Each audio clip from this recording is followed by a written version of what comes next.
For any positive integers r and s, with r less than s, PR comma s is defined as follows. PRS is the product of all the prime numbers greater than r and less than or equal to s, if there are any such prime numbers. If there are no such prime numbers, then PRS is equal to 1. For example, P37 is equal to 35.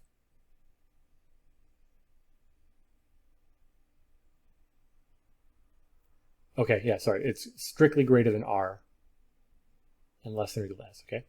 P710 is equal to 1, and P1418 is equal to 17.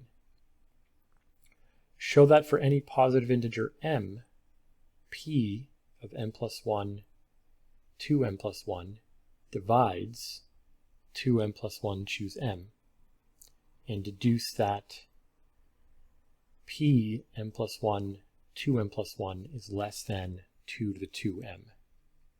Okay, before I actually get started with this and even trying to understand it, this is a follow-up question to something I solved recently where we had to prove that this is true for all positive integers m. So I did end up proving this, and I'm certain we'll have to use this at some point, but probably not until the very last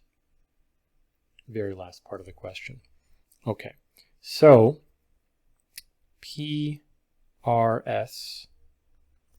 is equal to the product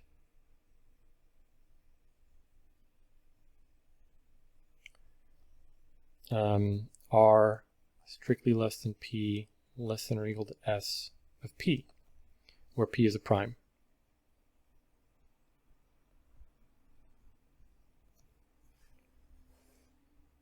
Okay.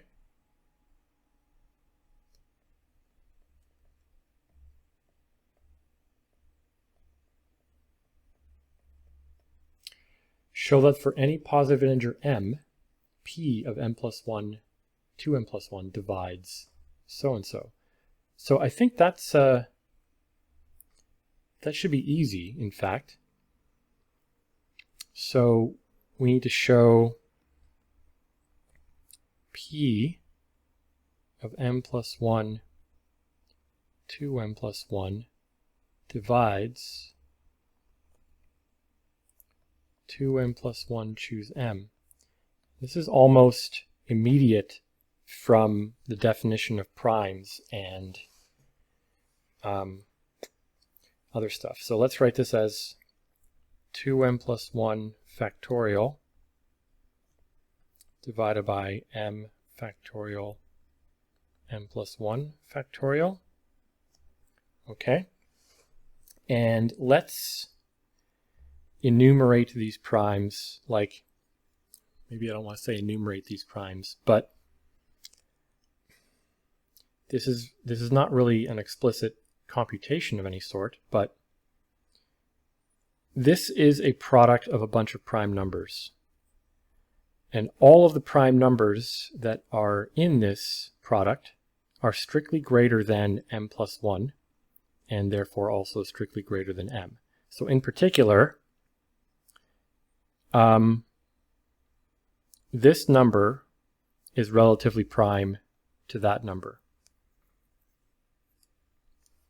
Okay, so this, if we think it's not a sequence of primes, it's a product of primes, but this product of primes is included in this product of numbers, right? This factorial is just a product of a bunch of numbers, and that includes all of these primes. Now, all of the primes in here cannot be in there, and so once we take this thing and divide by that, this product of primes must be left over in this factorial. So it's not really like a show exactly. This is sort of an argument by words, but I guess I could write none of 1 up to m plus 1 divide P m plus 1, 2m plus 1. And I could write this. I could write this 2m plus 1 factorial divided by m factorial m plus 1 factorial. This is equal to p of m plus 1, 2m plus 1 times, let me write this as, I'll write it as q of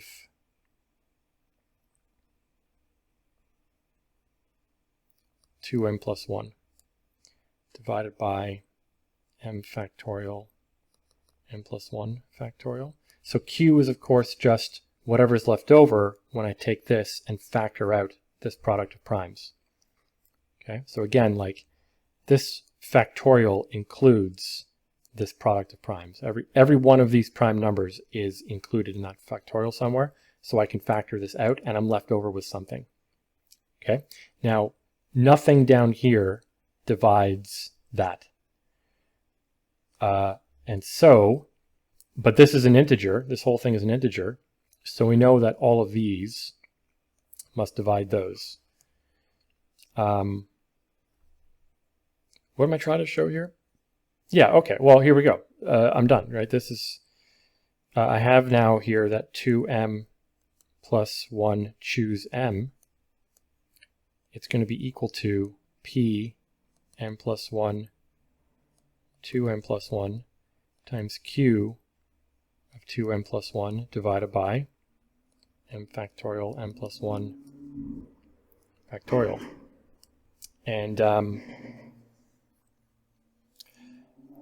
we know this is an integer because we know the whole thing is an integer and these are relatively prime.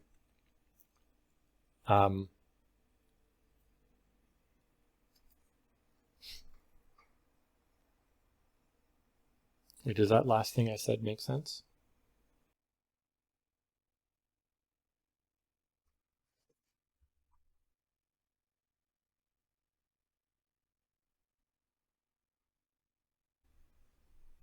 Yeah, the whole thing is an integer. The whole thing is an integer. And if this were not an integer, then that means there would have to be some kind of cancellation from that and that, which is not possible. Okay, and we know that this is less than 2 to the 2m. But if this is an integer, that means it's greater than, that means if I replace it with a 1, it gets smaller.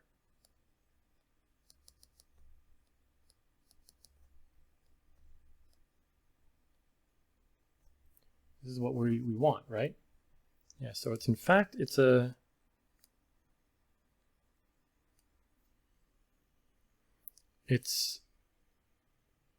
less sharp inequality. The original inequality is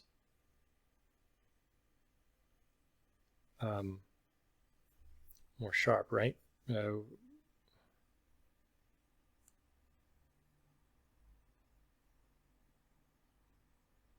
I want to make sure that the logic in my head is correct here. I'm a bit tired, but the whole thing is an integer, and these two numbers are relatively prime.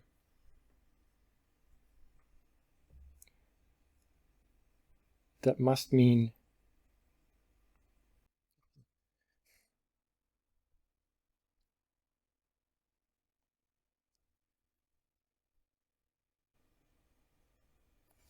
yeah, so not only, like, again,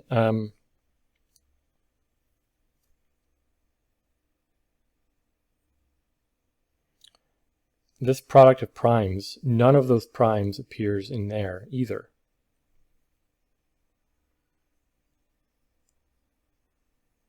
So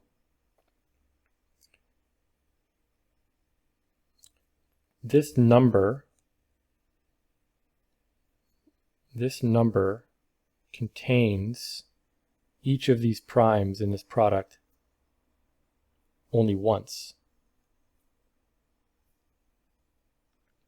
So this is equal to A times something. Let's call it K, which has to be an integer.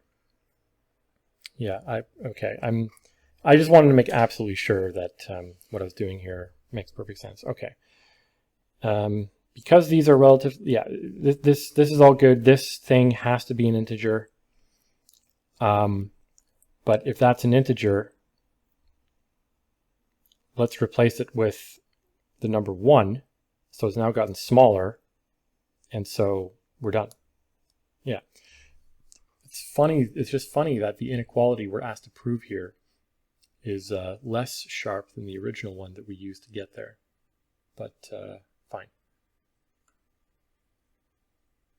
Yeah. Yeah, so cool submission. Something I didn't know. I didn't know this was true. I also never thought about this at all.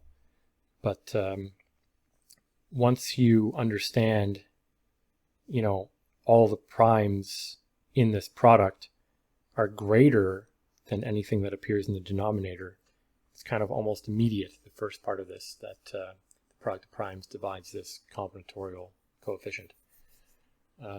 Yeah, thanks for watching.